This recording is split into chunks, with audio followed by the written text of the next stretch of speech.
हमारी राष्ट्रपति जी ने बजट सेशन में लोकसभा और राज्यसभा की जॉइंट सिटिंग को एड्रेस किया, तो हमारे प्रधानमंत्री जी ने भी कहा कि ये नारी सम्मान के लिए एक बहुत ही बड़ा मौका है। जैसा कि आप लोग सब जानते हैं कि आज हमारा इकोनॉमिक सर्वे, जो कि एक एनुअल डॉक्यूमेंट होता है, वो हमारे चीफ इकोनॉमिक एडवाइजर जी ने वी अनंथा नागेश्वरम उन्होंने आज प्रेजेंट किया। अगर हम बात करें इकोनॉमिक सर्वे की इस बार, तो ये बोला गया कि इकोनॉमिक सर्वे बहुत ही अनसर्टेन टाइम्स में प्रेजेंट किया गया है।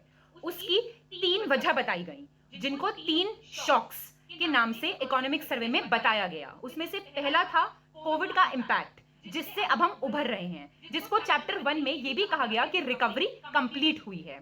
दूसरी बात करें तो फरवरी 2022 में हुए रशिया यूक्रेन का कॉन्फ्लिक्ट का जो इम्पैक्ट पड़ा पूरी दुनिया पे, उसको एक और मेजर शॉक बताया गया। तीसरा, इस सब के कारण जो सारे कंट्रीज के बैंक ने मनी टाइटनिंग पॉलिसी अपनाई, उसकी वजह से करंट अकाउंट डेफिसिट सभी का इंक्रीज हुआ। अगर हम बात करें सबका साथ सबका विकास की, तो इस बार सबका प्रयास की भी बात इकोनॉमिक सर्वे में कही गई। पूरे साउथ एशियन रीजन पे काफी इंपैक्ट देखा गया, जिसका कारण था डॉलर का बहुत ही स्ट्रांग होना और बाकी करेंसीज का वीक होना। अगर हम बात करें अमृतकाल की, जो कि 2047 तक चलने वाला है, उसके ऊपर फोकस करने के लिए भी बहुत ही इंपैक्ट डाला गया। और एक और बात कही गई कि इंडिया ने बहुत ही अच्छे से सस्टेन किए हैं सब क्राइसिस। उसकी वजह यह थी कि इंडिया की फंडामेंटल्स बहुत ही स्ट्रांग रहे हैं।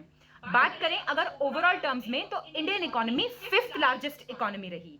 और अगर हम बात करें परचेजिंग पावर पैरिटी के टर्म्स में, तो Indian economy 3rd largest economy के तौर पर उभर के सामने आई। इंडिया फर्स्ट और सिटीजन फर्स्ट की बात भी हमारे इकोनॉमिक सर्वे में कही गई। जीडीपी ग्रोथ जो 2023 से 24 तक रहने के प्रोजेक्शन की है, वो है 6 से 6.8%। और अगर रियल टर्म्स में बात करें तो 2024 फाइनेंशियल ईयर 2024 तक रहेगा 6.5%। और रियल टर्म्स में बात करें ओवरऑल तो 7% रही।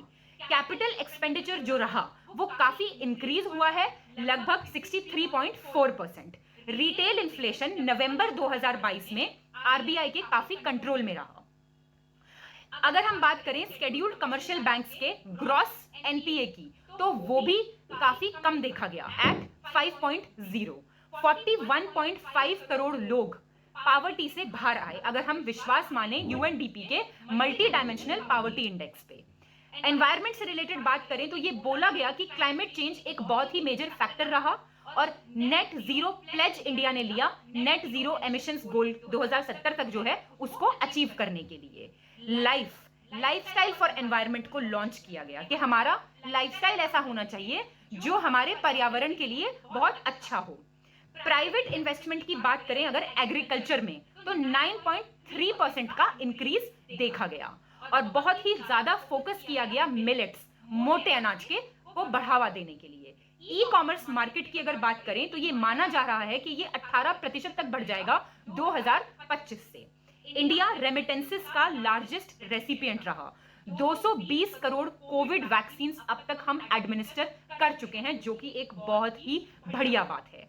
ईज ऑफ डूइंग बिजनेस तो बहुत आप लोगों ने सुना होगा, पर इस बार ईज ऑफ लिविंग की भी बात की बिजनेस के साथ साथ। और जैसा कि मैंने आपको बताया कि इंडियन इकोनॉमी बहुत अच्छे से हैंडल कर रही है क्राइसिस, बहुत अच्छे से उभर के आ रही है, इसी वजह से क्योंकि इंडियन इकोनॉमी के फंडामेंटल्स को बहुत ही स्ट्रांग माना गया और फंडामेंटल्स सभी के ही बहुत स्ट्रांग होने चाहिए।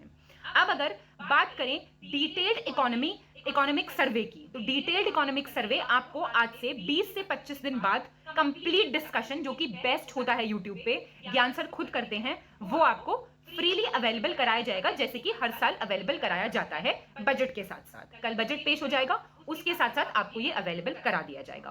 तब तक आप लोग अच्छे से अपनी पढ़ाई करते रहिए। यूपी पीसीएस 2023 के लिए हमारा ग्रुप लॉन्च हो चुका है, आप हमारा पेड ग्रुप भी ज्वाइन कर सकते हैं। और अगर आप पेड ग्रुप ज्वाइन नहीं करना चाहते हैं तो आप हमारे फ्री इनिशिएटिव्स को फॉलो करके भी सिलेक्शन ले सकते हैं। बाकी खुश रहिए, हंसते रहिए और पढ़ते रहिए।